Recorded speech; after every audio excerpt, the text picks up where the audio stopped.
All right, good evening. This is the meeting of the Zoning Board of Adjustments. I'd like to call the meeting to order. First order of business, conduct the roll call.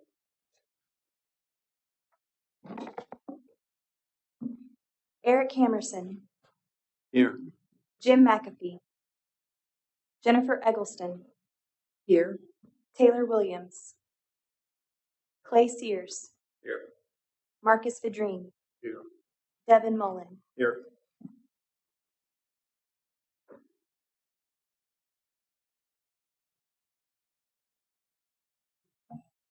Okay, so I understand we're reviewing a short-term rental application by Miss Nancy Hall, variance to section 3.100 R1 single-family residence ordinance for property located at 204 North Elk.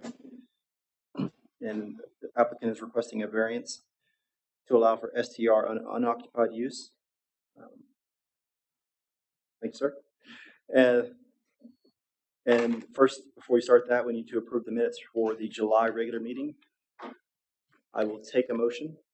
I'll make a motion to approve the minutes from July 20th, 2023. Second. All in favor? There is one correction.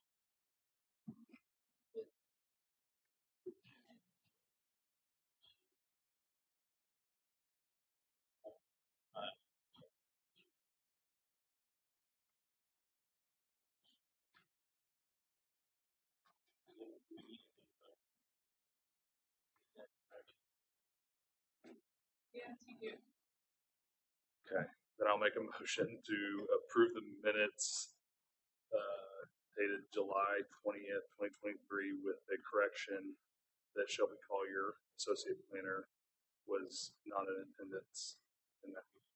Second. All in favor?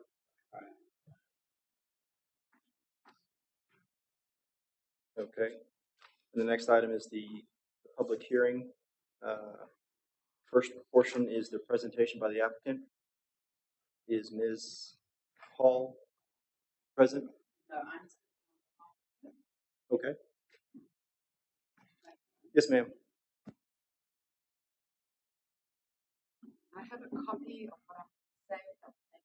Yeah.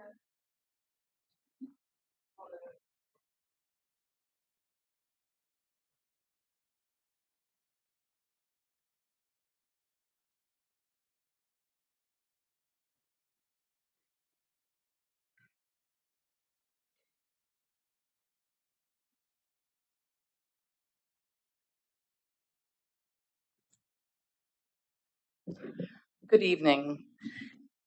On behalf of my client, who unfortunately could not be here as she has a very demanding occupation, we appreciate the opportunity to present 204 North Elk Street's case to you. My name is Anna Wynne Smith.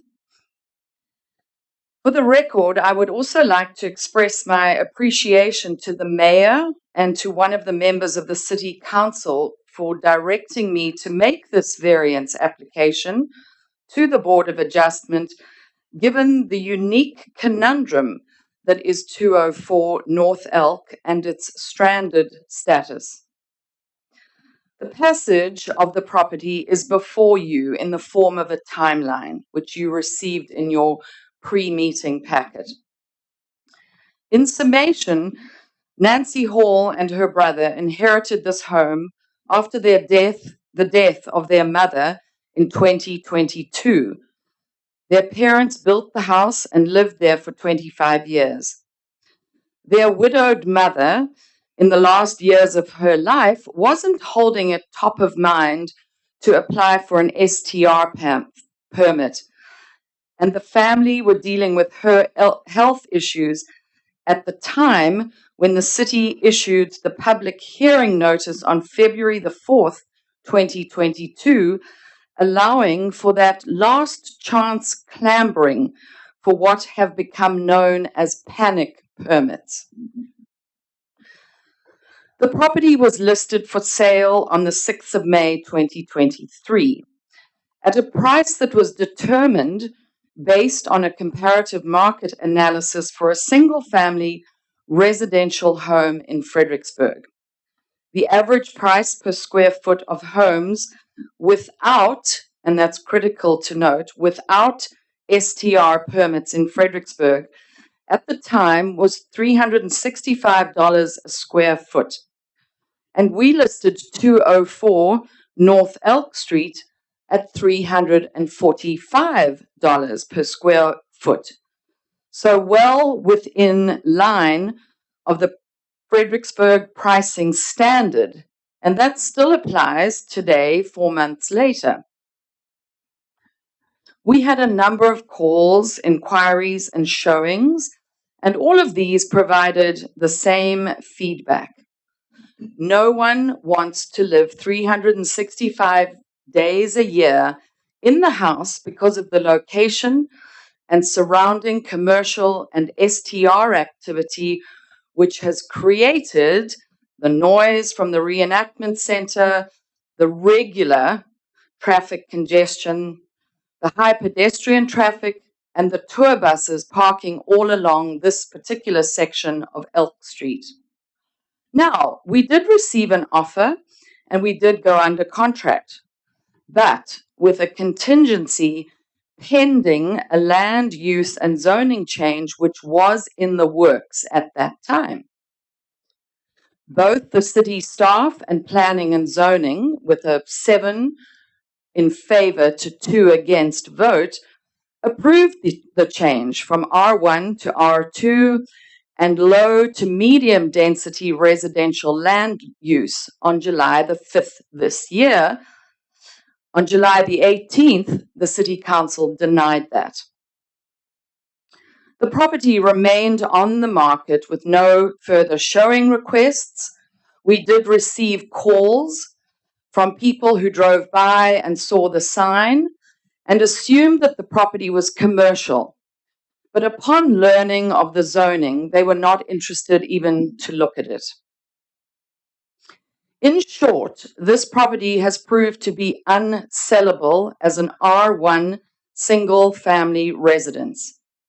This led to the decision to officially withdraw the listing from the market on August the 21st. So here we are today.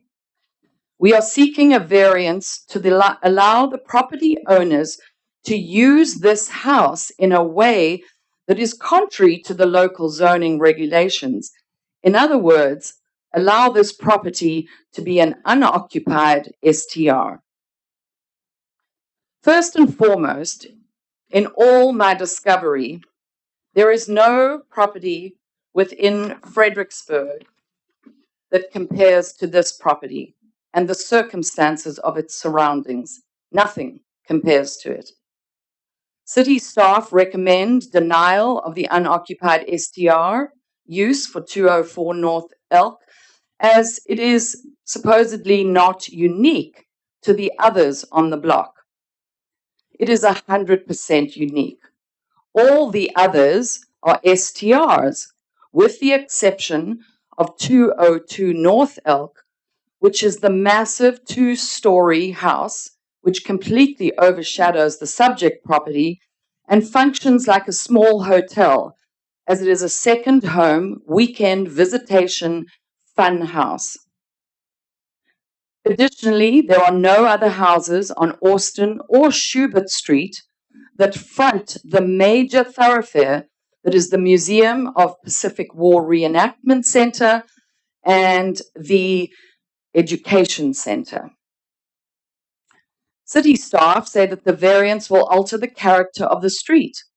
The character of the street is actually already defined by the commercial use, public facility use, and STR use. Over years and years, the city has allowed and permitted all the activity that now makes it a completely undesirable home to live in. As far as the public facilities across the street are concerned, public facilities, according to the Fredericksburg, Texas Code of Ordinances, are supposed to complement the particular needs of the surrounding land uses, and it also states for them to not be obnoxious. The reenactment facility does not allow small children, pets, or people with heart problems to attend any of their performances. So perhaps this is the character of the street. Additionally, none of the properties surrounding 204 North Elk will be affected by it achieving an STR permit. In fact, on the contrary, all these houses will now align in their functionality. City staff also talk about the concern of this property setting a precedent for other properties to request the same. I cannot see how a stranded property like 204 North Elk is going to set a precedent. Stranded property is a term that the city staff used when referring to 204 North Elk, and it is indeed a stranded asset in the middle of noise and traffic and commercial activity. This is a one-of-a-kind situation, and a variance is created to deal with this. It is awarded on a case-by-case basis, with the variance device's intended purpose to avoid an unfair and unjust application of the zoning ordinance in unique situations. A previous application to this committee on June the 16th, 2022, by a property owner located at 410 South Orange Street was declined, and the exact same reasons were applied by the city to the recommendations for 204 North Elk. These properties are incomparable.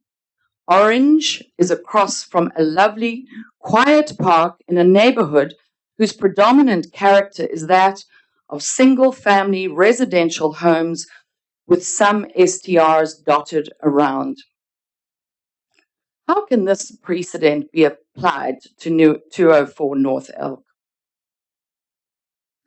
The bottom line is this, and it may all boil down to a simple case of a math conundrum, which only a variance can remedy. And I'm going to show you on a board exactly what I mean by a math conundrum.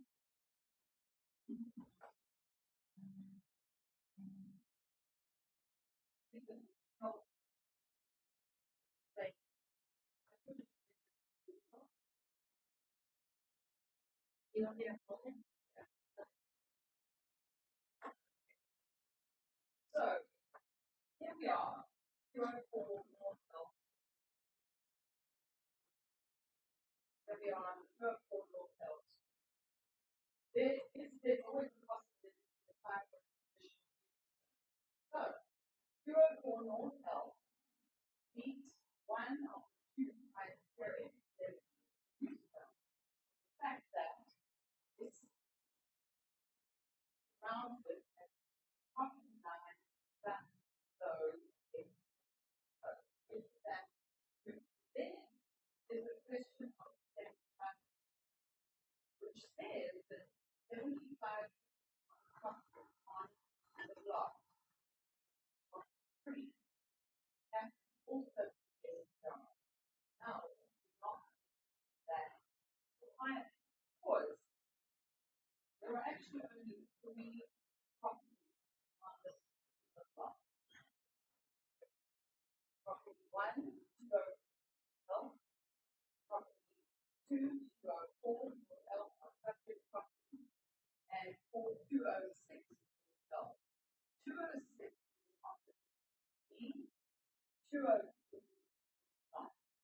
So we have 3, 1, 2, 3. Only one out of 3 properties for rent. And my math tells me that 1 out of 32. 2 out of 3, let's just say this big house, 40 years, 5 house, let's just say they did have a permit. They couldn't get they were building time. Let's say they did have a permit, we then have 2 out of 3 things. So how ever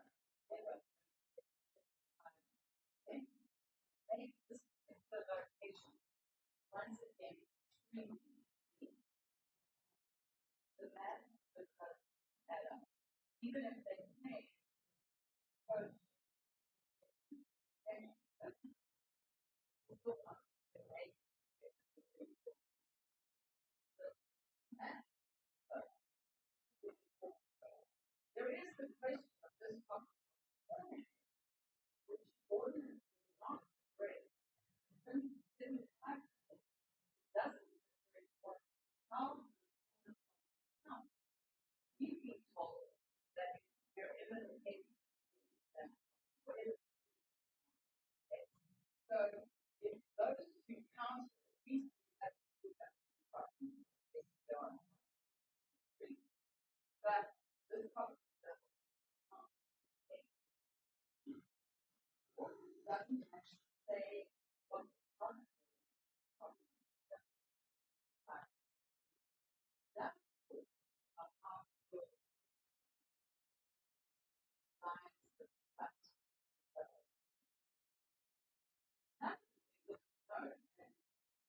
doing my math, on every single definition.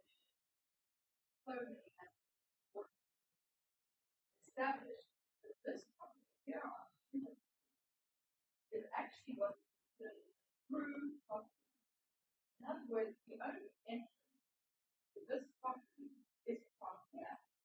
There's an alley over here, and this property does not have any access to get to go up the alley. So technically, this property comes down to 3%, which does that mean? Then that continues to go. They need people. this property here, was they do and they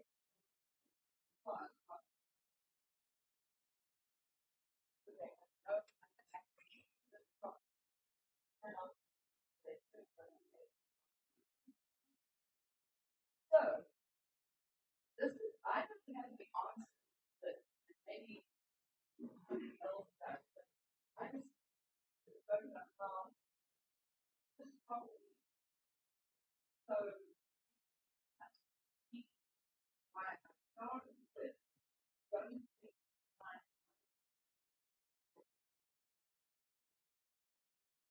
that same place that you could and most back on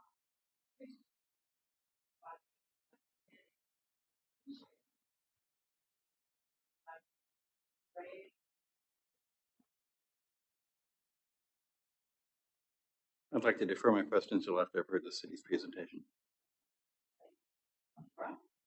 Thank you, Ms. Winsmith.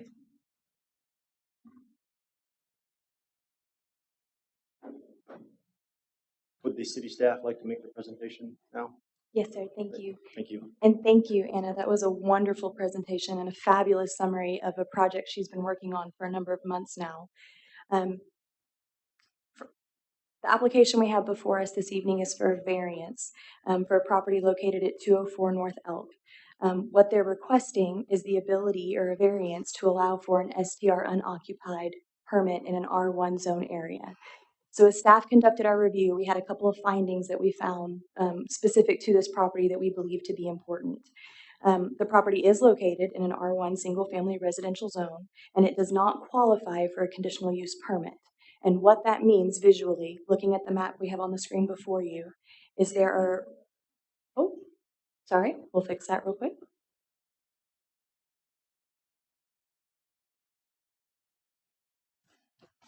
While Miss Anna's working on that, page 29 of your packet will have this image available.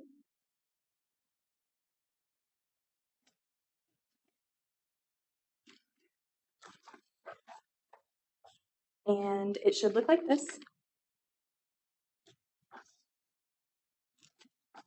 And it shows the properties on this side of the street that front on North Elk. And you'll see there's one at the corner of East Schubert and North Elk, which is a short-term rental. There's one south of that property, which is also a short-term rental. There's another one south of that property, which technically fronts on East Schubert, but as Miss Anna had pointed out, does have frontage on North Elk. There's the subject property highlighted in blue, and then there is a non-STR property south of that property for a total of 5 properties that have frontage on North Elk. In order for the property to qualify for a conditional use permit, 75% of the properties that front on North Elk have to be operating as a short-term rental, and the property has to be abutting 2 short-term rentals. As Miss Anna Winsmith pointed out, the property does abut 2 permitted short-term rentals. But of the 5 properties on the street, it does not meet the 75% requirement. If the property to the south of the subject property had a permit, then the property would be eligible for a conditional use permit. And it's important to note vice versa. If this property had a short-term rental permit, the property to the south, as it's R1, would also qualify for a conditional use permit in this situation.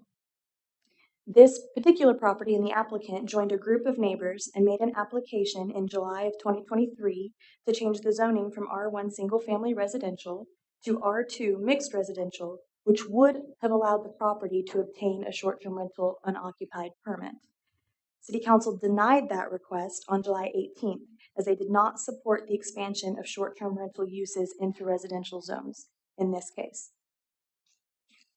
In addition, staff found several findings that Ms. Anna Winsmith had already noted. The property's single-family residentially zoned, the property was for sale, and as she mentioned, is unsellable as a single-family residence. The historic district boundary, which I'm going to hop over to a different map real quick.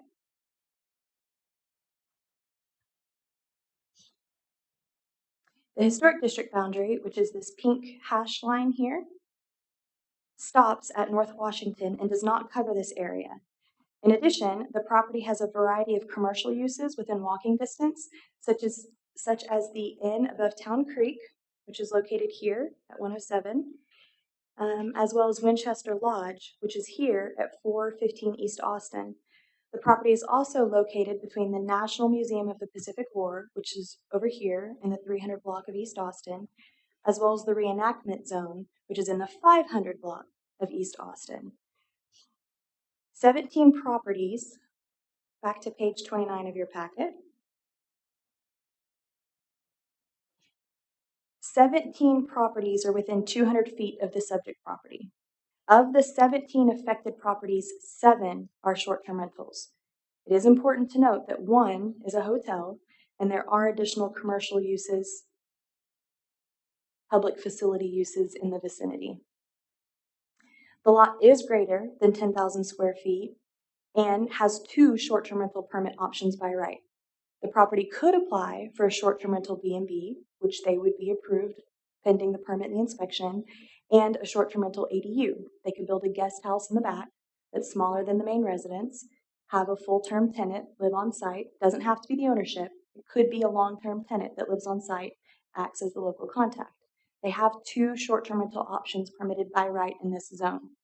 So with that in mind, staff reviewed the 3 findings that we have to review when considering these variance requests. Of those 3 findings, the first one being that the zoning regulations applicable to the property do not allow for reasonable use.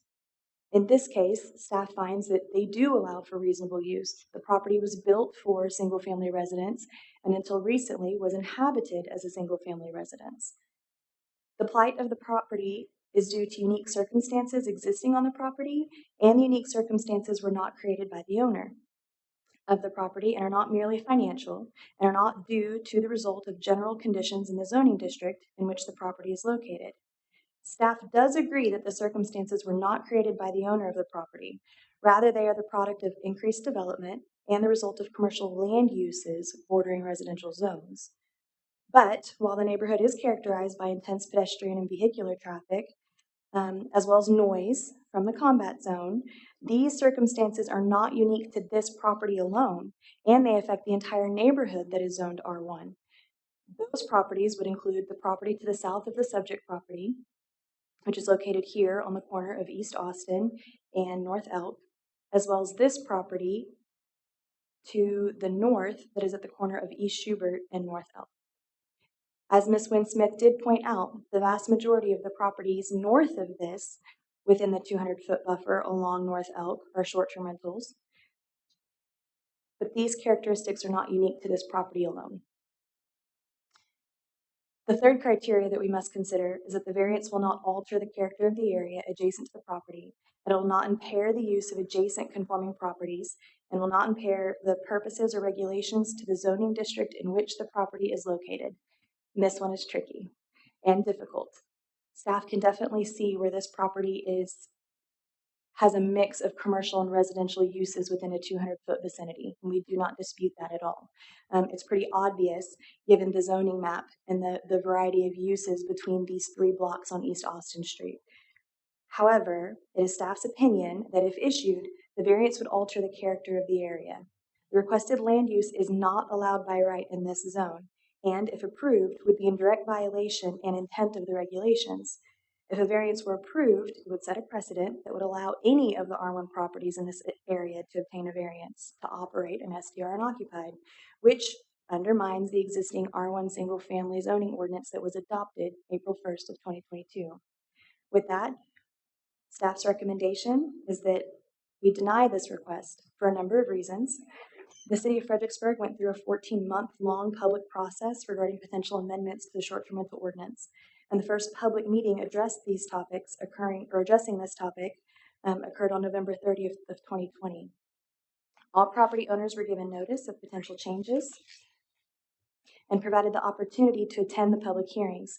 Staff does acknowledge that was difficult for a number of property owners. As you previously received a variance for a similar request, they were unaware of the changes. The applicant was provided notice, and the City Council ultimately adopted ordinance changes that went into effect April 1st of 2022. The STR unoccupied use is no longer permitted by right in the R1 zoning district. Had the applicant submitted an STR permit application prior to April 1st, a permit would likely have been issued and a variance would not be needed. Additionally, as an R1 zone property greater than 10,000 square feet, the property is eligible for an STR accessory permit, which again does not require the ownership live on site, just requires a long-term tenant that can act as a local contact for the STR accessory. The property is located in a busy street with a mix of residential and commercial traffic. However, the circumstances as presented are not unique to this property alone and do not meet the requirements necessary to obtain a variance. Staff recommends denial. And the only thing that I'll add to that, and Shelby did a great job, is that City Council recently acted. And I think that's one of the most important things for this board is that City Council recently acted on an application for this and the neighboring properties. And they recommended denial because they did not want more STR unoccupied. And that was very clear when City Council voted. So that's the only other addition I would put to part of staff's recommendation. Thank you, Ms. Anna. Ms. Shelby, are there any questions for city staff? The property on the corner of East Austin and North Elk, 416 North Elk, East Austin. Is that currently being used as a single-family residence? Is a family living in that residence? The one on the corner, 416 East Austin, to the corner of North Elk Street and East Austin. It's a second home. It's not a long-term lease, and it's not a short-term rental. The owner does visit the property, although they do not live there full-time. And I've got a comment also. If I'm not mistaken, 202 North Elk is actually residential. I believe they've got a student enrolled in high school. So I believe that's full residential, not necessarily what's been commented on as a weekend party house. And then I would also like the 202 North Elk. Here. Oh, is that I think it's 416. Oh, is that 416? Okay. Sorry. And then 210, I believe, and 209 are also residential. Mm-hmm. So I think the reason I was adding that is because in the application there was a comment that all properties surrounding and in that area are STR. So just wanted to add that. So you had indicated that the property owner was given notice. Was that the current property owner or the previous property owner who was incapacitated in the nursing home? I believe it's in an estate, but the ownership, the long-term owner, she was still alive at the time, but maybe. But was she able to respond? She was in a nursing home at the time? She was. Yeah.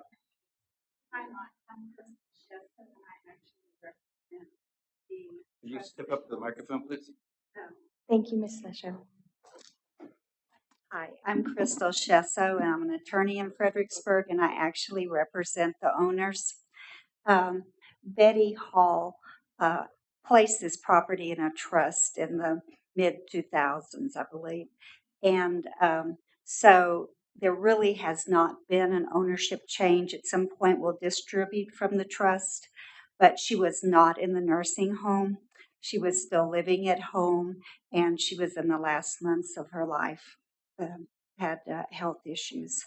But she tended to her business. She was a very proud person.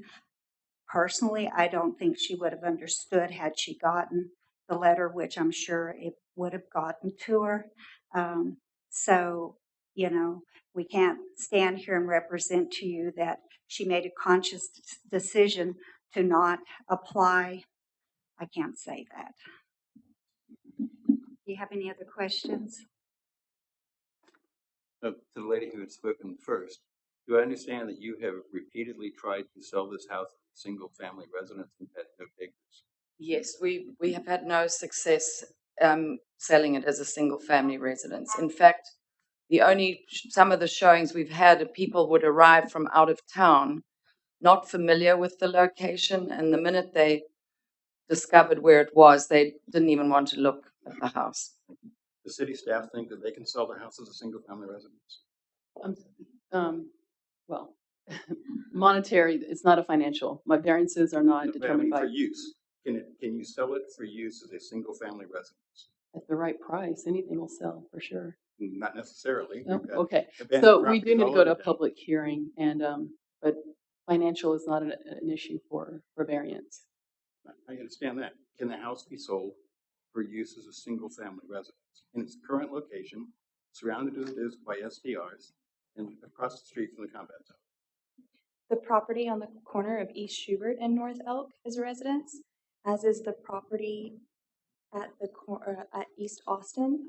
And then, of course, the property to the south of the subject property, which is a residence, although I acknowledge your point, not full-time, but it is a residence. What, Anna, what condition is the house in? It's had no it's just been very well kept, and it hasn't had any sort of major upgrades or anything.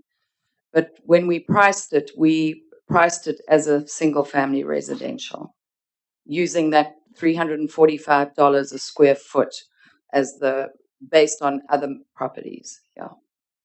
And if I understand the decision from the council when they denied the zoning request, all the neighbors were in agreement on this zoning change?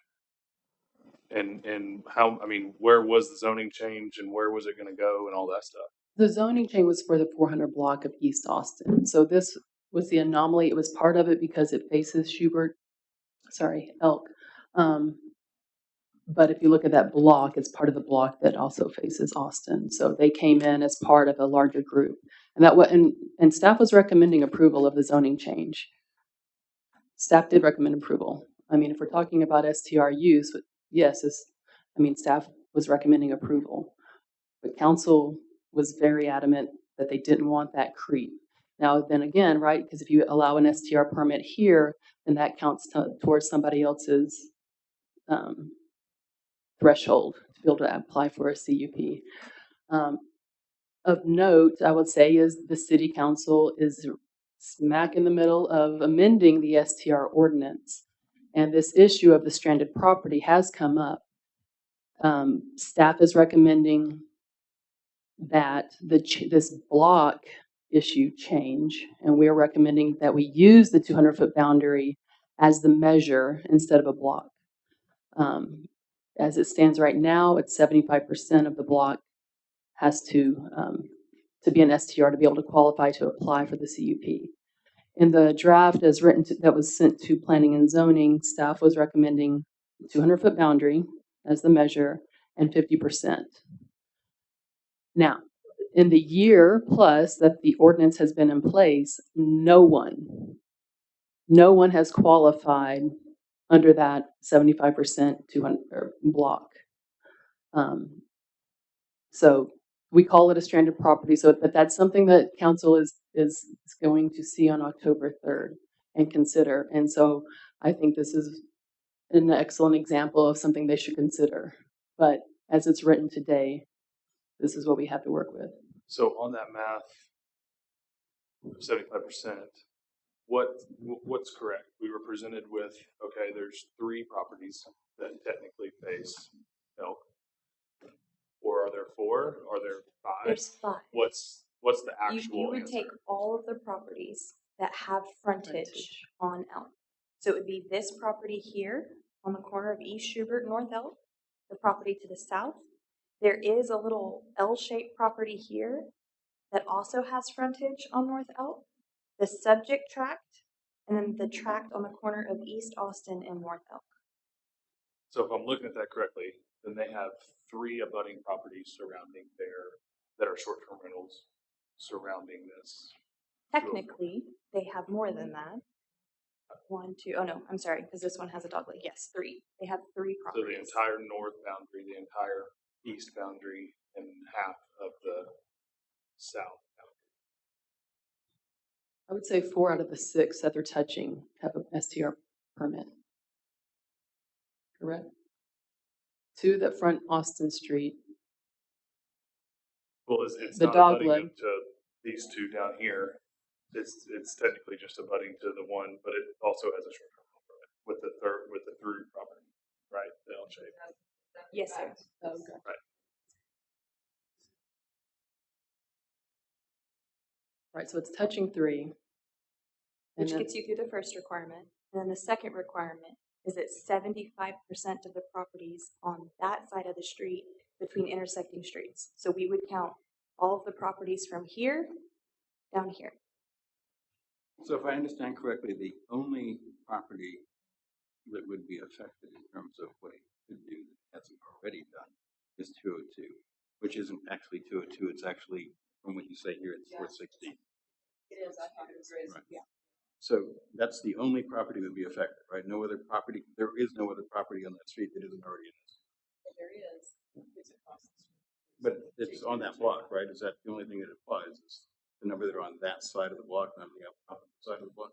But as Ms. Anna pointed out, City Council is in the middle of considering some amendments to the ordinance, which would take it from the block calculation to the 200-foot calculation. So with your line of thought, if this property were to be issued a short-term rental permit, it would count to any other property that falls within the 200-foot boundary, not just the block face. But should we be going off of the potential new ordinance or what's currently in place? Well, today, the criteria you're using today is what's in place today.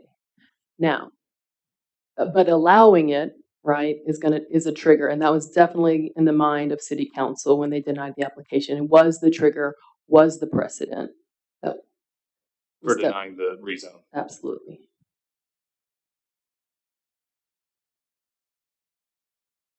So the property at 207 across North Elk, beside the combat zone, what is that used as? The property on the corner or in No, the the middle? one that's in the center of the block that's That's a rectangular. Pardon?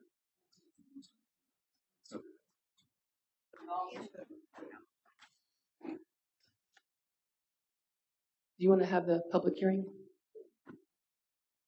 Yes. Do you have any more questions, Eric? Okay. So do I take a motion to open it up for public hearing? I'll make a motion to open the meeting to the public hearing. All in favor? All right. Ladies and gentlemen, the meeting is open to a public hearing. Are there any comments for or against?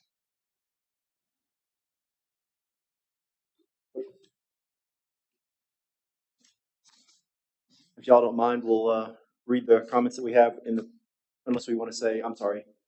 Are there people present who would like to speak first? Then we'll do this second. So, sir, if you'd like to make a comment.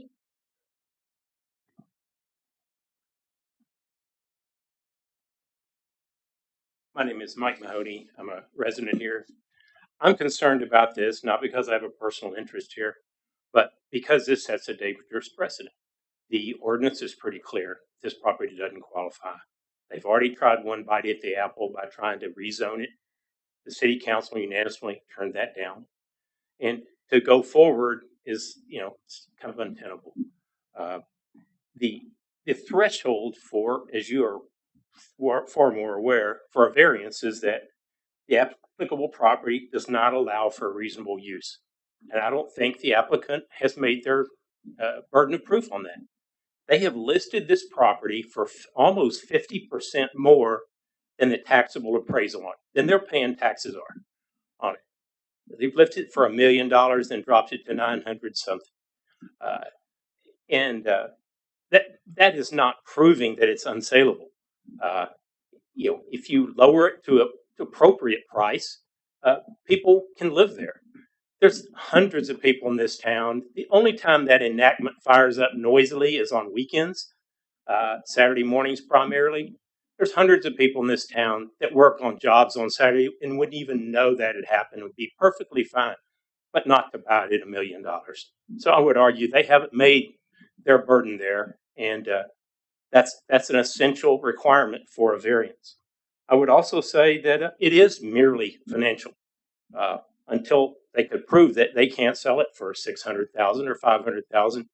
They want a higher price, and I understand that, but that's not what the variance process is intended to do, is to give them the highest possible price. And thank you for your service. I know what you're facing if the new ordinance goes into place, and you'll be far more busy. Thank you. Thank you, sir. Is there anyone else present who'd like the opportunity to speak? Yes, sir. Good evening. My name's Randy Lochte. My wife and I own the property that you were viewing at 206 North Elk.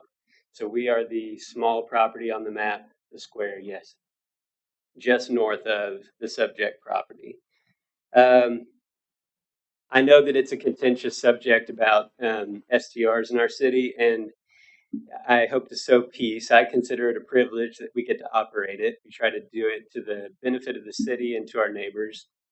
I bought the property. My wife and I bought the property in 2019, in March of 2019, and we renovated it on our own. I spent 2 years at the property with all of my free time. So I'm I'm very well acquainted with the neighborhood. What I would like to say is just there are two things that I want to address from the previous comments, but the combat zone does provide a pretty significant decibel level. It's startling. I know I'm not very far away at that property at 206 North Elk, but it changes your day when you hear that. So it is not ordinary noise. But that aside, I knew that it was there when I purchased the property. The traffic on the property, it is significant. I drove down it today. I stood there for years looking at that street. The traffic backs up. There is no turn signal at North Elk and Main Street. And so from there, all traffic, let me back up and say, we have R1 zoning, neighborhood zoning, but the street is a thoroughfare that is like a commercial street. It's a highway. It's a thoroughfare used by the entire city. None of our neighborhoods have streets that are used by the entire city. And so what you'll find is all of the heavy machinery, all of the cars, everybody going everywhere down the 290 corridor, they pass through that intersection to cut through to Travis and go up 16. I do it too. I'm not complaining about that. But it is significant to have neighborhood zoning next to thoroughfare that's used by the entire city. As for the amount of traffic and what passes through, I knew that when I purchased the property as well. So I think that it can be dealt with, but it's not suitable for a family to live on that street. The best use, in my opinion, is for STRs to operate there. As for the value of the property south of mine, because the previous owner had their taxes, their homestead exemption frozen for many, many years, I could imagine the taxable value of the property would be very low, much lower than the present day value, the market value. So I appreciate you hearing my comments. I know that I cannot make any changes here. I hope that the new ordinances would take into account that some neighborhood zoning is next to thoroughfares that the entire city uses. Thank you. Thank you, sir. Is there anyone else who would like to make a comment? Okay. With your permission, I'm going to go ahead and look at the public comments. Mr. Lochte, you've already briefed yours, so I won't read yours. I've got one from Mr. Mike Mahoney, which I think. Okay, so I appreciate your comments, sir. And then we have one from Ms. Danielle Lochte, also for, this is 206. And the statement is, the house is already fairly surrounded by B&Bs and close to Main. There's not a sense of neighborhood on that busy street, dated September 13th, And the last one is from Mr. Clayton. I apologize, I can't read the name, but he does approve. He's a property owner within the area, and he does approve the variance being granted for this property. Volvord, there it is, Volvord. So, there's one more. Oh, thank you, sir. It was also Mr. Bradley Oler is also approved his approval for the variance or his recommendation as a property owner within the area. Okay. Are there any more public comments? If not, I will take a motion to close the meeting to the public forum. All right. Thank you. Is there a second? Second. Thank you. All in favor? Aye. All right. Meeting is now closed for public hearing, and the next business is to take the action on the variance request. Now, we need to vote. So we'll start off with 4. Ms. Shelby, if you'll call out, if that's okay, our names and either for or against or yes or no. Ms. Anna? Oh, thank you, ma'am. I'll take a motion for a vote, please. Is there a motion for a vote? I mean, I don't know if, yeah. Oh, I'm sorry. I apologize.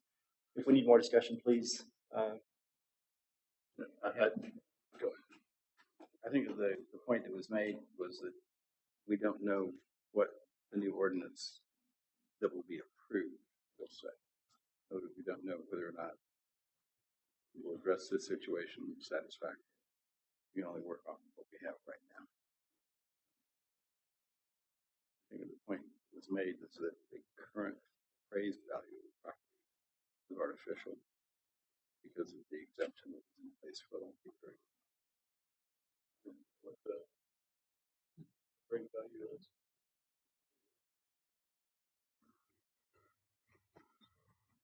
I think for the purpose of this, we're not trying to sell this house. We're just looking at the Looking at the variance. I'm sorry, Mark, I'm going to jump in briefly. When you're considering variance under state law, you are permitted to consider whether hardship is financial, but only to the extent that financial cost of compliance would be greater than 50% of the appraised value of the structure. That's generally the most recent appraisal. So that's kind of the only area where you can consider the financial aspect of hardship under state law. Just not to provide that clarification. So can we see what the appraised value is? Yep. I looked today, it's 662. Half of that would be 330.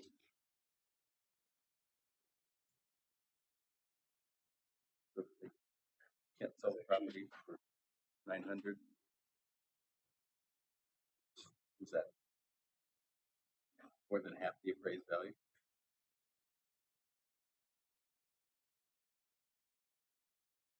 I mean, if the appraised value is 600, call it 650,000, just talk big numbers. And the sale was looking at, what does that say?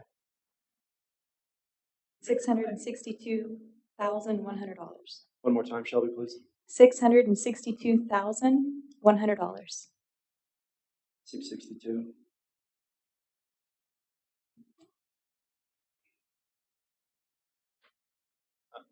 I mean, in my opinion, I don't know if I agree with it not being unique to this property.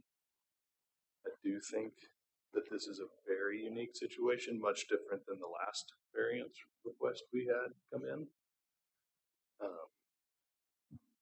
It's sandwiched in between, looking at the zoning map, I mean, it's sandwiched in between commercial zoning over here on Washington and Austin.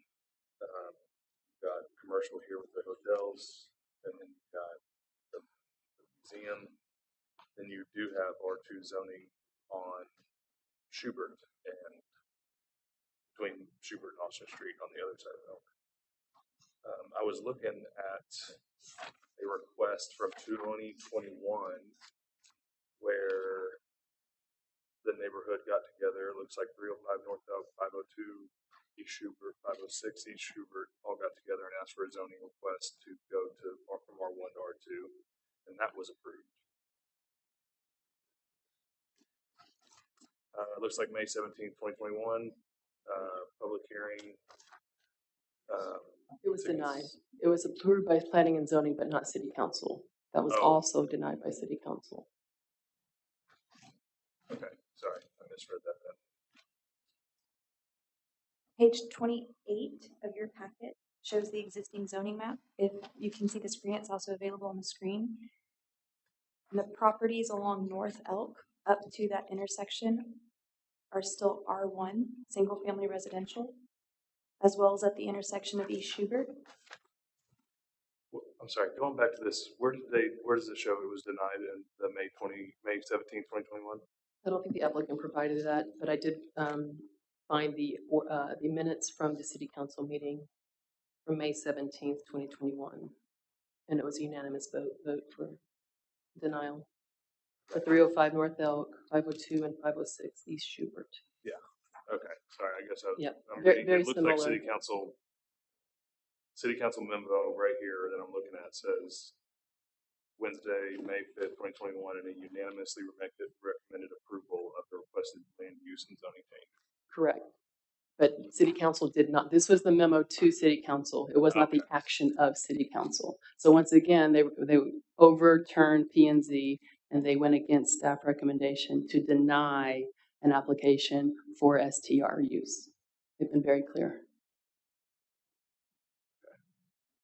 Can I get a clarification? Okay, city council recently denied the request from an R1 to an R2. Was it specifically on this section of Schubert, or did it include, of Elk, or did it include other? It included this property and the Austin Street properties. If you can see that blue boundary there, can you see it? So it's not only Elk, but part of Austin. It was Austin. The Austin Street property owners actually initiated it. And then it was staff's recommendation is if you're going to go the full block, right? We don't do spot zoning. So it was staff's recommendation to rezone the entire block R2 because of these exact reasons that you are describing accurately. There's a lot of different uses. Staff acknowledged that. Staff recommended approval. But city council denied it, and they did not want more STRs. They were clear. Okay, with that being said, is all of Elk R1? Everything that you see is green is R1. So this stretch of North Elk, north all the way to East Travis, is R1. Is R1? Yes, sir. A number of which are SDRs. Well, it just doesn't even seem right that should be R1 to me. That feels like a not the whole block, but that half that requested the zoning change, that is a stranded street in R1 zoning that's surrounded by commercial. And then they recommended they come here for variance, so they basically put it on us. Yeah. Which they knew they were doing. Is this a request for variance from the city council's decision or the zoning board's? The zoning board recommended approval, the city council said no. So this is the variance that was. This is a variance to the zoning ordinance as written, and essentially what you could say is upheld by city council because they denied the request to change it. And recommended that. I wouldn't say they recommend. There was not a motion to recommend. They informed the owners they could go to this board for variance. But they, just to clarify, but they denied the request for Schubert as well as Elk. Yes, sir. Which is why Schubert, this corner of Schubert, 305 East Travis, 502 North Elk, and 506 East Schubert, they remain R1. And I think that was actioned in 2021. Right. So And then in 2023, this request came before City Council asking to change from R1 to R2. City Council denied that as well. And my recollection, correct me if I'm wrong, is that the request was by the folks on East Austin. It was the city staff's recommendation to include this one property, Martell, as well, with that suggestion. So what they were denying was the East Austin street. Oh, and by the way, also the one property on Martell.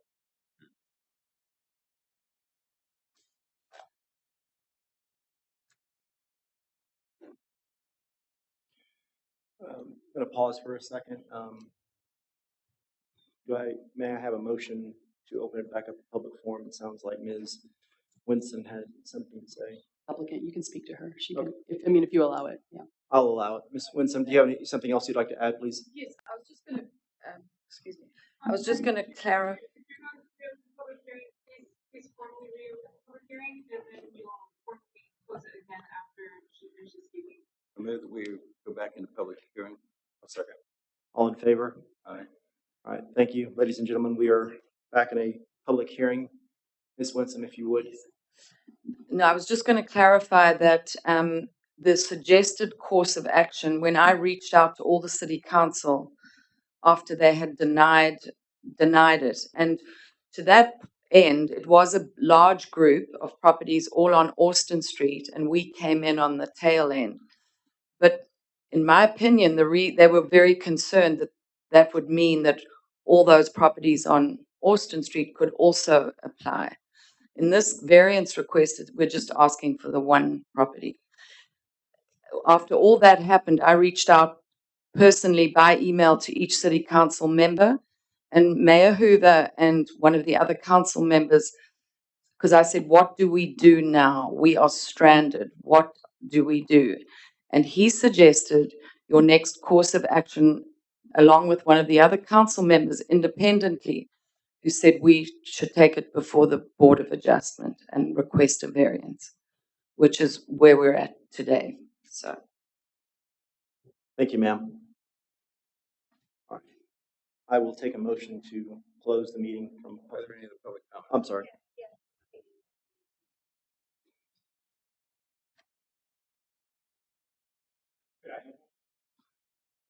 Sir, if you'll allow the lady to go first, then yes, sir, you may. Okay, sir, go ahead.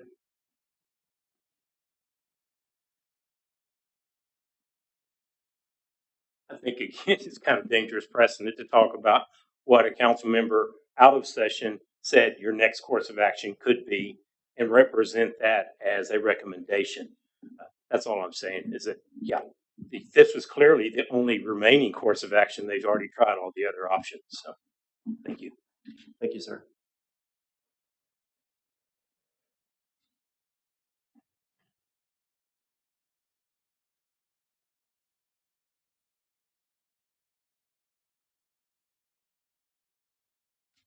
Hi, I'm Brittany Horton and I work with Anna Wynn Smith. And I've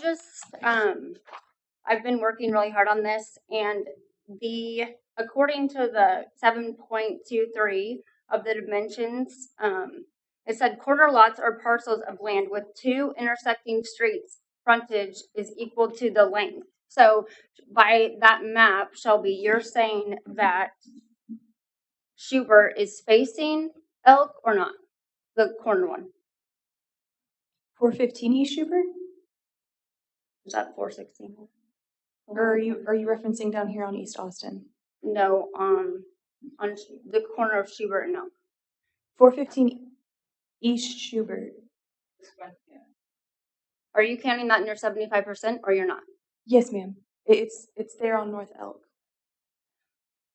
But according to this, it says the front, it has to be the length of it. So the front, and then the access is also on Schubert. So if you go to 723 dimensions of the required lot and lengths, I just don't know how that's not facing. It has a Schubert address and it's facing Schubert. Thank you. So when staff previously reviewed the CUP criteria, we worked with our legal counsel at the time, and our legal counsel's feedback was any property that had frontage on a property between two intersecting streets as referenced in that CUP criteria, we would take that into consideration. And so that's the review element that we've always followed. Is if the property has frontage on a street, 415 East Schubert would be a great example. While the house might face East Schubert, it has frontage on North Elk Street. So we would take that into consideration. So in this example, 415 East Schubert is a short-term rental. 206 North Elk is a short-term rental. 413 East Schubert is also a short-term rental, but it does have frontage on North Elk, so it get counted in that calculation. And then 204 North Elk, and then that 416 property to the south. Okay. And then also, I just want to make a point. So the Pacific War Museum, the combat zone, between now and the end of the year has 38 events. And when they have that many events, usually it's 6 per day. So it is a commercial entity. I mean, you have pedestrians walking up and down there for the 6 events. And then also back when the combat zone wasn't really created until 2014. That's when they did the building, the amphitheater, and the battlefield construction. So at that time, the owner of this property didn't get a choice of the impact that it would have on her at that time. And then also, this Elk is the only this is the only public facility that is besides the school that has R1 zoning around it out of everything in the city. So it is unique in that way. So those are the only points I wanted to make.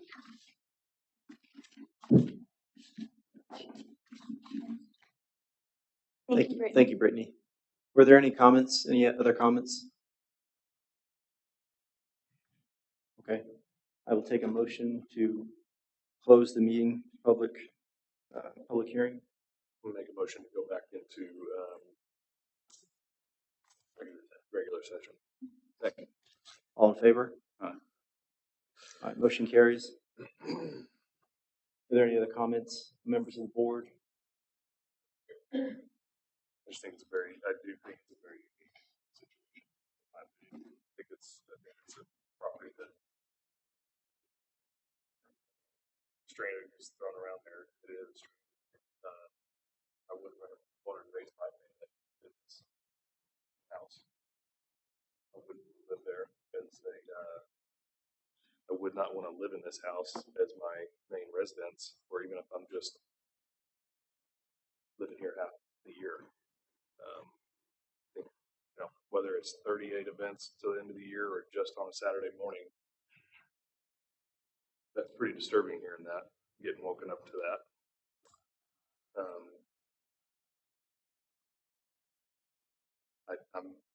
I'm definitely not in favor of City Council's decision to deny their request. I wish this wouldn't have even been put in front of us.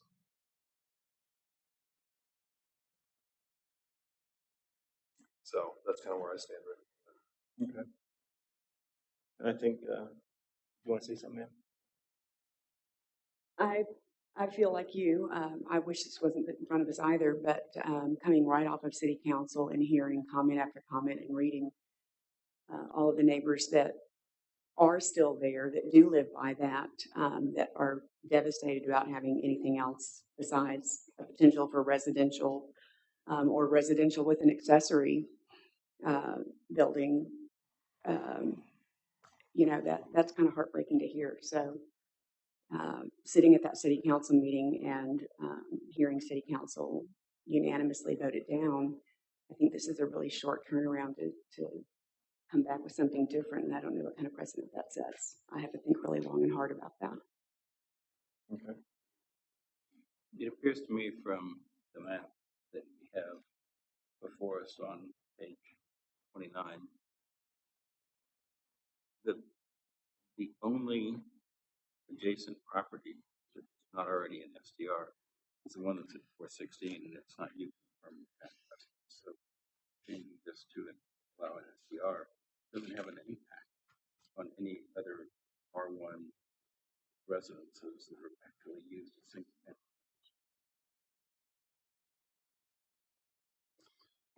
Under the current order. Looking at the layout of the property on page 12.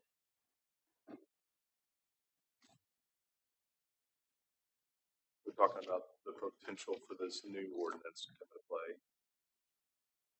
What other factors of this new ordinance would come into play as far as off-street parking, things like that? Would this check those boxes?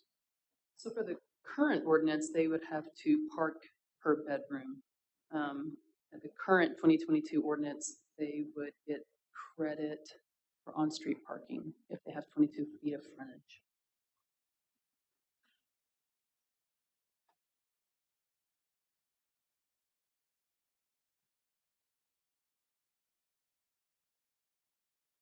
And the occupancy is 2 per bedroom plus 2. So 8, 10, 8 in the bedrooms and 2 extras.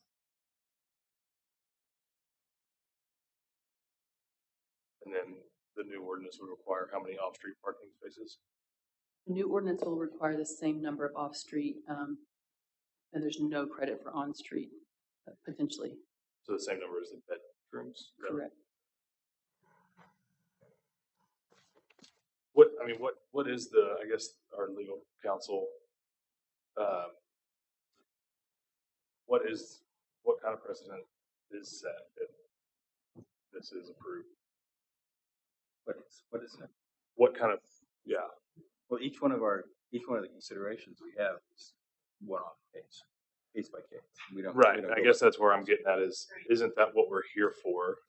Right. That's what a variance is. So what kind of precedent would be set? Is it something that is able to be looked at over the case by case basis? And, or does that establish something in the future that we would have to, I guess, legally or whatever you want to call it, be held to? Sure, so that's a very good question. So it just comes down to the uniqueness of the property. And if the board makes a finding that this particular property is due to unique circumstances, unlike other properties that may be similarly situated, whether it's because of the museum adjacency or something like that, there's not necessarily a precedent that's going to be set as long as that finding focuses on that uniqueness. Thank you. You had mentioned that this did qualify for an accessory STR. Yes, sir. Does that require a second building? Yes, sir. Can you put a second building on this property and still meet the requirements for land use? Potentially. I don't have the plat or anything in front of me to be able to thoroughly review that, but potentially we would compare it to development standards. The map on page 13 shows the amount of space that's currently taken up by the buildings there. Is there adequate space there to be able to have accessory addition, not break the requirements of land use on the property? Potentially. Again, it depends on the plan that they present. Sometimes we see garage apartments, for example, or truly separate dwelling units. It really would depend on in what format they presented a plan.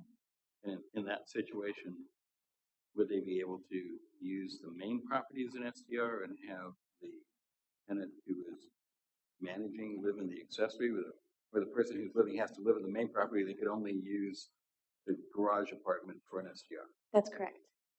Under the ordinance today, the STR accessory belongs to the smaller unit, and that is what's allowed to be rented as a short-term rental. The main residence would remain the primary residence for a long-term tenant and a local contact. I think we all agree. This is a unique case, and it's a unique, I won't say opportunity, but a unique situation where the zoning board, the ZBA, the zoning variance board, is making a decision on this. It's been changed hands from the city council to the several boards, and I agree, it has come to us. And the requirements of setting a precedence don't apply necessarily to us because every case is considered independently of every other case. because we can make the decision that we find most appropriate in that particular case. We're not bound by precedents unless the law or the ordinance changes. So what I would like to consider is the current ordinances in place, not what will occur or what could occur, but what is in place. And as you consider, those four categories of what we consider before we grant or deny a variance. So, Got one other question. Yes, sir. If they, hypothetically, they met the 75% requirement, would they even be here? They would go back through planning and zoning and ultimately to city council. City council approves conditional use permits. So they wouldn't to your even point, be here for a variance. they They would wouldn't- be just going straight to planning and zoning and city Correct. council. Okay. With the same path that the zoning followed. Planning and zoning for a recommendation, city council for the final action.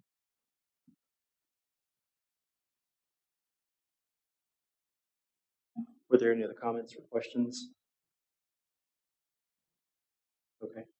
I will take a motion to hold a vote. Is there a second? Well, there hasn't been a motion. I will take a motion. Due to the uniqueness of the property, I move that we grant the request for variance. So we need to get ready to, I need a second for a vote before we can break the vote. So thank you for your comments, sir. Is there a second? I'll second that motion. Okay, so we have a motion to take a vote. All in favor of the motion to take a vote? We're motioning to take the vote. We're not taking the vote yet. So do we agree to take a vote? Yes. Ms. Shelby, if you would call our names, and we would vote that way. Yay for approving the variance, and nay for disapproving the variance. The motion is for approval. All in favor? Marcus? Aye. Devin? Nay. Clay? Yay. Eric? Yes. Jennifer? No. Motion fails. Have the affirmative for approval. Motion passes, but the variance is not approved without affirmative for vote. Okay. Ms. Shelby, Ms. Anna, did you captured the vote? So we. Yes, sir. Okay. So I appreciate everyone's participation, both in the board and in the room. So just to clarify one more time, Ms. Hudson, it was not approved, correct? The variance did not carry. Correct. A variance requires an affirmative for vote, and that was a 3-2 vote. Okay.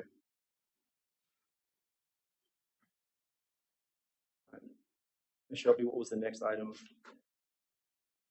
For the next item is the director's report. Is that correct?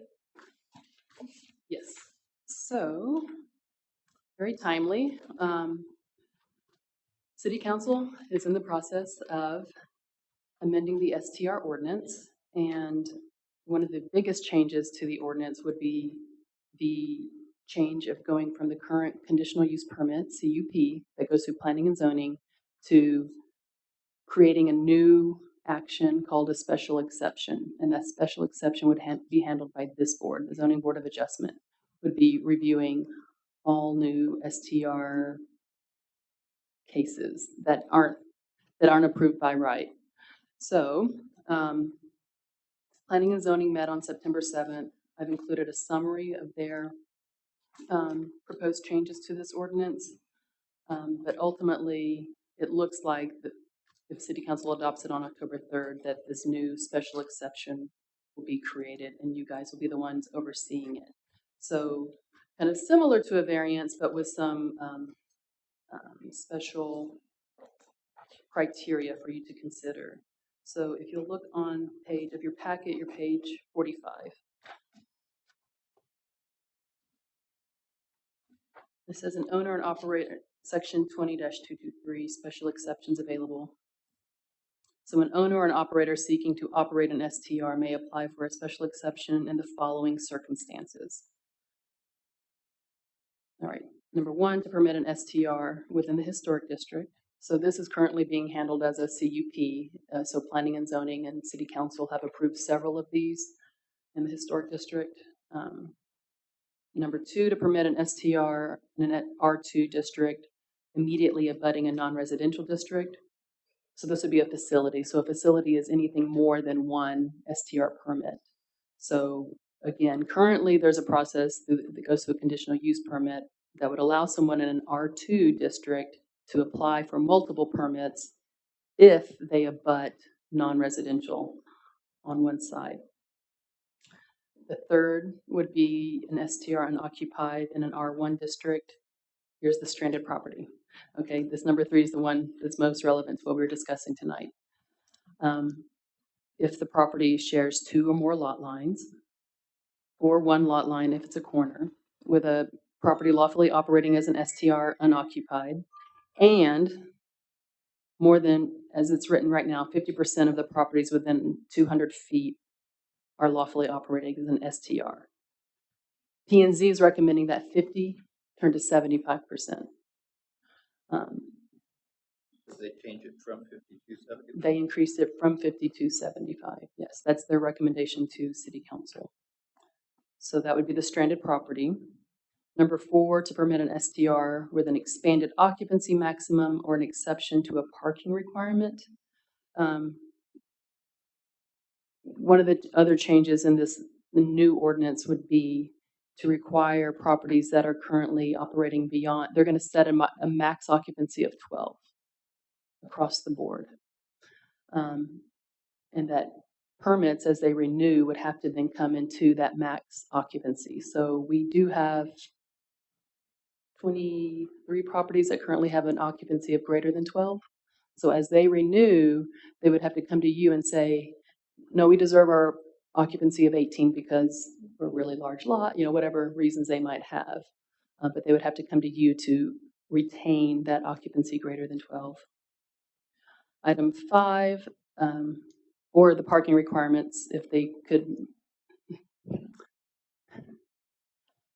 The STR ordinance, this will be the third STR ordinance in 5 years. So in 2018, parking was 1 parking spot per unit. A unit could be an entire house with 5 bedrooms. The 2022 ordinance sought to remedy that by requiring parking per bedroom, but allowed credit for on-site, allowed credit for on-street, off-site, on-street parking. And the 23 ordinance is requiring it per bedroom, but not giving credit for on-street parking. So, anticipating that some of those permits issued prior would not be able to meet new, and so you guys would be here to essentially allow relief for people that cannot meet the new requirements, right? The intent is everybody play by the same rules. But some situations are unique and won't be able to play by the same rules, and they would have to come present to you why they could not meet the new requirements. So that's item 4. Item 5, to permit an STR in the historic shopping district overlay involving an STR use on the first floor of any new construction. And so this, if you think about the historic district, it's a little tighter than the historic district. It's the shopping district, which is where we also have our no chains on Main requirements. This is this was done when we were concerned about the conversion of all of the downtown shops turning into STRs. And so this was a way of looking at that before there was just a mass turnover, or just converting all of the downtown space into STRs. So number 5, let's see, number 1, number 2, number 3, and number 5 are all currently being done with a conditional use permit. So number 4 is the only one that's a real, really new action that's not being performed by P&Z and City Council. So again, The special exception will replace the conditional use permit that's currently being handled by P&Z and City Council. So Will it one be- public hearing instead of two. Will there be new, different guidance to this board as to the things that we have to consider? Yes. So section 6 describes more in depth, that's page 51, a special exception to hear and decide upon application, special exceptions to the terms of the zoning ordinance. The term special exception shall mean a deviation from the requirements of the zoning regulation herein established. Special exceptions shall be granted only when the board finds that such exceptions will not adversely affect the value and use of adjacent or neighboring property or be contrary to the public interest. The variance procedures outlined below will be utilized for special exceptions to the extent applicable. So here are so again, those are the 5 where you can consider, and then the B are the factors that you would consider. So will it disrupt adjacent property owners' rights to their quiet enjoyment? Whether operation as an STR is in the property's zoning district is compatible with the quality of the surrounding area. 3, whether the operation will substantially impact nearby streets, including whether the property provides only limited off-street parking. Which type of short-term rental the applicant is seeking to operate, because we have multiple types. We have STR ADU, we have STR unoccupied, STR B&B, STR facility, and that's it. There used to be another. Whether operation of a higher occupancy limit will adversely impact the residential quality of the surrounding neighborhood and specific property characteristics of the STR, such as lot size and square footage of the structure. So those would be the criteria you'd be looking at. Are those in lieu of the current, if we're considering one of these special exceptions, those are in lieu of the 3 current criteria that we have for the Board of Adjustment? Is this additive to that, or is this instead of? This is instead of. If a special exception comes to you, this is the criteria you would review it against. Ooh, hang on. Rachel? Yes, so I think the question, sorry, it kind of, Oh. I think the question was just whether this is a different set of criteria to be considered, and that's correct. So the special exception is a different legal mechanism and concept. So it's not a variance, it's not an administrative appeal. It is its own animal, and you consider the factors that are laid out in the city's ordinance. So kind of unlike a variance where there are certain criteria prescribed by state law, all the state laws are on this is that the Board of Adjustment may authorize special exceptions. And so the city ordinance then authorizes you to grant certain types of special exceptions. And in those cases, we'll just consider the criteria that are laid out here in the short-term rental ordinance. So you don't think about hardship, you don't ask about unique circumstances unless they're outlined here in the criteria. So it is pretty spelled out for you. This is kind of all that you need to look at. This is your rubric for considering whether a special exception is appropriate.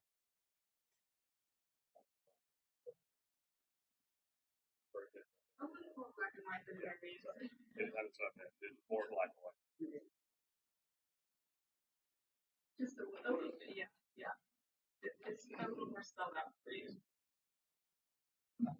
Thank you, Rachel. So I understand that we would consider those 5 criteria when we're considering an exception. Okay, sort of like the 6 criteria, similar to the 4 criteria we considered for a variance. We consider those 6 criteria for an exception. Correct. Okay. And what I'm understanding is that we're about to get very busy with 23 to 28 in the foreseeable future. Yes, and those were just parking. Go ahead, Rachel. Sorry about that.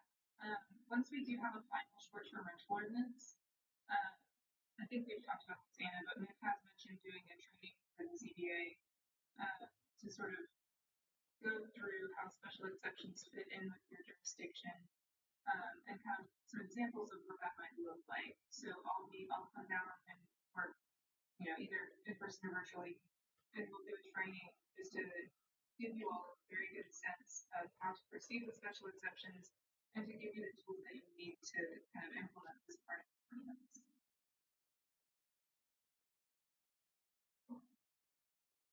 On these special exceptions, on these 6 criteria, is that same as we go through now? The staff goes through and recommends approval or denial. Okay.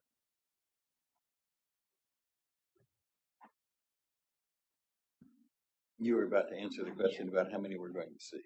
Oh.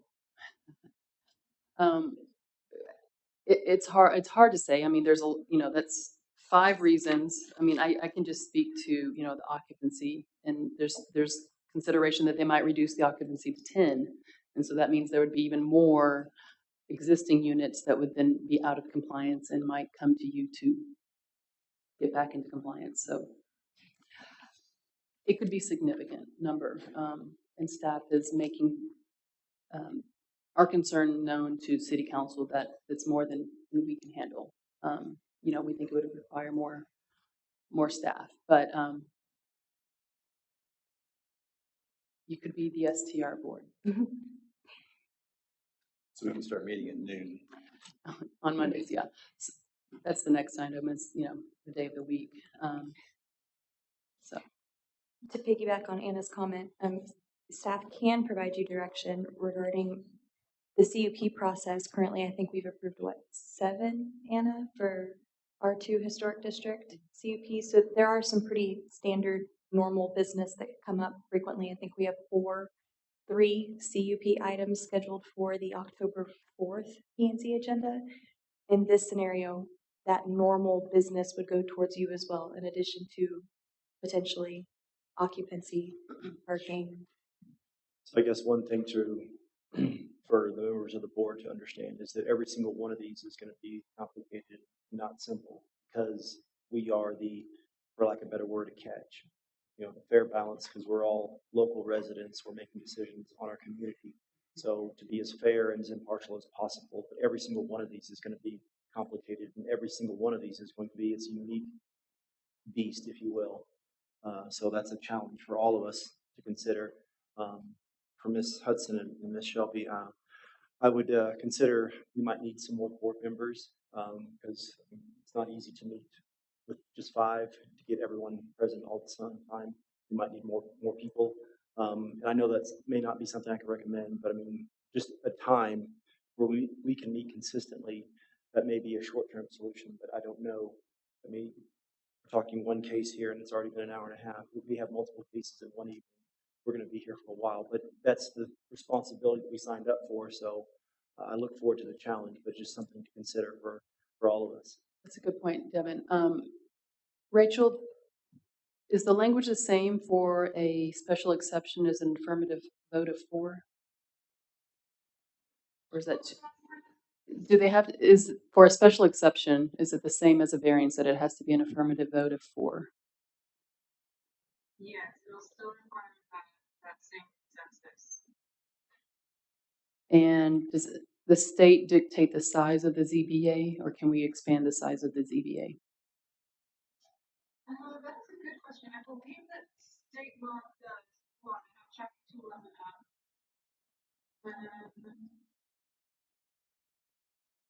So it just says that the board must consist of at least 5 members. So I believe that the board can be expanded. Potentially with primary undertaken by council. Primary and alternate would be an option. We currently have, yes, we have 2 alternates. For reasons like tonight was It worked out that we actually had 5, but I mean, there's times we've only had 4. Correct. So it's something to consider. I can't say please make more alternates. I mean, I can request that, but because it's going to be a good, a big size or a decent sized burden on all of us. We can actually make recommendations to the city. Okay. Through this form or through the director or, It's, we as a board. okay. have a This is not a recommending board to city council. You can give me your feedback and I will put it in, but this is like P and Z, right? P and Z got to draft, right? They got to mark up and make their recommendations for changes to this ordinance. But this is not a recommending body. But May we make a request through you, Yeah. Ms. Hudson, that we potentially have more alternates to handle the workload? I think that's reasonable. Potentially it would broaden the experience and the collective knowledge on this board if we had more alternates. People feel that it's a very exclusive board, then decision may not be appreciated or respected. But if we still pull from as much people as we can, then hopefully they would understand that. Because what we're going to make decisions on in the future is going to be contentious no matter what decision we make. So this is something also we need to be prepared for. I'm interested in the comment that we're not a recommending board because the mayor has said, I want you to give us your recommendation. right, on this board, I mean, obviously on this ordinance, you're not a recommending body on this ordinance, but in regards to this board and how it operates, if we're having difficulties, meeting quorum and need to make some adjustments.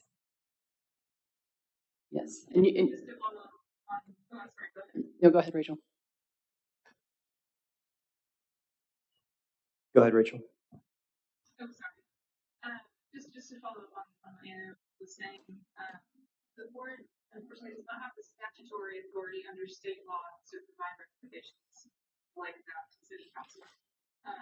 But staff does want your feedback and will be able to convey these recommendations in the staff presentation. It's just the board isn't authorized by law to make a formal recommendation to city council. Rachel, can we make a request if it's not a recommendation? You can absolutely convey that to Anne, and she can convey it to council. Yeah. Thank you. Thank you. And do you need anything more than what I've said, or do you need an official request? I think we can pass that along. Thank you. So if we're not making recommendations, we can deny a special exception, or we can approve one, and that goes to planning and zoning or No, city council. you are it. Oh, that's You where are it it. is. Yes, you are the deciding factor. Yes, Oh, you are the okay. decision makers. Buck stops Yes. here. I see. Yes.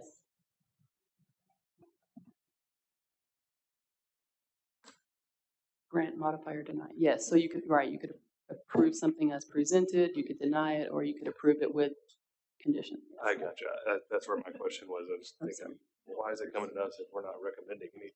I see. Okay, I get the point now. I guess what I would like to know, if we are authorized to modify, what that looks like, because my understanding was only approve or deny. We can modify. That was something I was not aware of. So maybe that was just my misunderstanding. Well, I think it'll be more clear when you're doing a special exception for, say, parking, and they're asking for a reduction of 4 spaces, and you say, well, we can reduce it by 3. This makes sense, So then it'll be more specific to the request, Okay. And again, right? Because usually it's tonight was an up or down, right? Yes. There was no middle, but right. And again, it goes back to the complicated nature of what these requests are going to look like. It's not going to be easy no matter what we see. Everything in one of these is going to be hard to do. So just be prepared. Is there anything else, Ms. Anna and Shelby? Oh, yes, thank you. We do need to, thank you.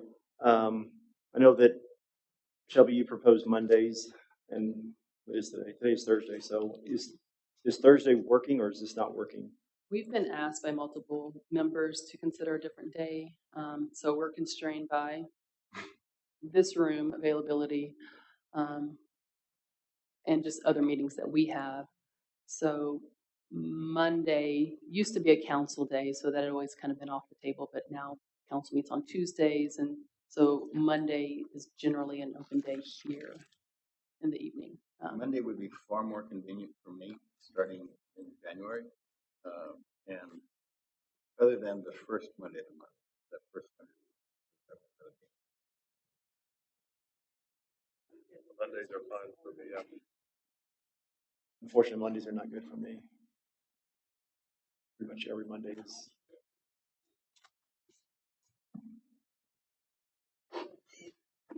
For now, yes, we can do a little more research. We've got the development calendar, all these pretty colors and dates on the screen for you so that you can kind of see, what we're working with in terms of meetings. So Tuesday mornings are obviously our city council. Planning and zoning meets the first Wednesday of the month, historically, or the first Wednesday following city council. Zoning Board of Adjustment is obviously on Thursdays, and then Historic Review Board is the second Tuesday of the month. Mondays and Thursdays are the days we can kind of guarantee after checking into this room that are available.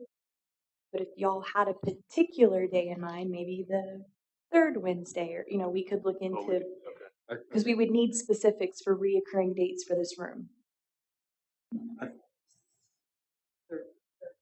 Third Thursday. You have some open spaces on Wednesdays and on Fridays, is that correct? For this room? I would say Fridays out. Yes. Yeah. I disagree with that, but I'm just saying, Monday's not the only option. Monday's not the only option, but you can kind of see the calendar and what we're working with in terms of available dates that staff has, and then we would have to follow up on available dates that the room has. This doesn't show room availability, This shows staff availability. Yes, sir. So it's a twofold question. Yeah. For me, Thursday will not work. Starting in January, I mean, it just won't work. It's just other commitments. Wednesday would work for me. I mean, I know that it was an option for you. That third Wednesday of every month. It's open. Are we bound by this room? Is this the only place that we can meet? I know it's set up. It would be very difficult to do it elsewhere, just the security and the IT setup. okay. So, yes. I mean, limited. potentially Wednesday, and the alternate is actually no, Wednesday, and then we'll try it and see what happens. Sure. Does that work for you? So staff is pretty committed to the calendar that we have in front of you, at least for the remainder of the year, given the room availability. And then obviously staff has legal notice requirements that we have to adhere to. I think what we're proposing would be moving forward for calendar year 2024.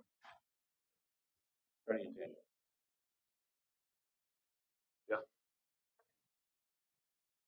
We need a motion to do that. So Wednesdays, are we saying Wednesdays the preference? Yeah. Yes.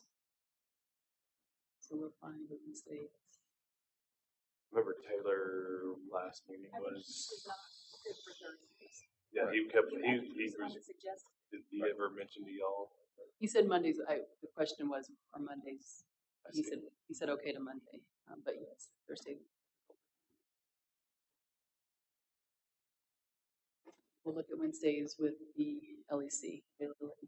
We need a motion to do that or not? Got it. I would stick with the time at 5:30. Not change the time. So Wednesday at 5:30. Yeah, the question I've got is the Tuesdays that you show on here are city council, correct? Correct. Which are in the mornings, not in the evening. Does that Correct. have to do with your staff availability? You can't do this and that?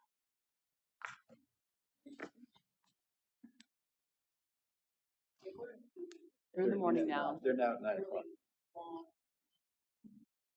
They are that.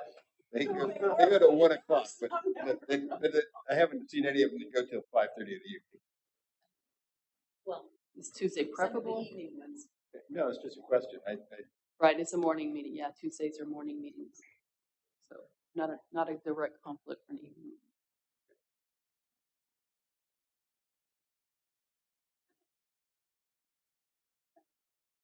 Tuesday or Wednesday. I'm pretty flexible to those days. So those evenings are fine. Yeah, generally Tuesdays and Wednesdays are okay. There's a few Tuesdays that I just can't do. I do have a conflict, but it's like the first or second Wednesday of each month, or first or second Tuesday of each month. The rest of them, Wednesday works best, as is. So.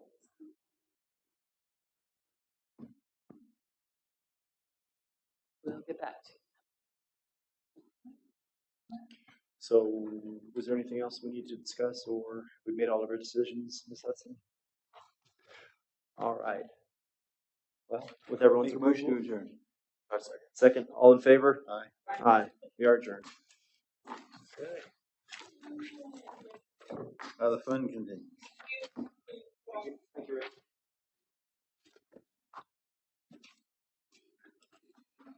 Did you miss it, or did you miss it?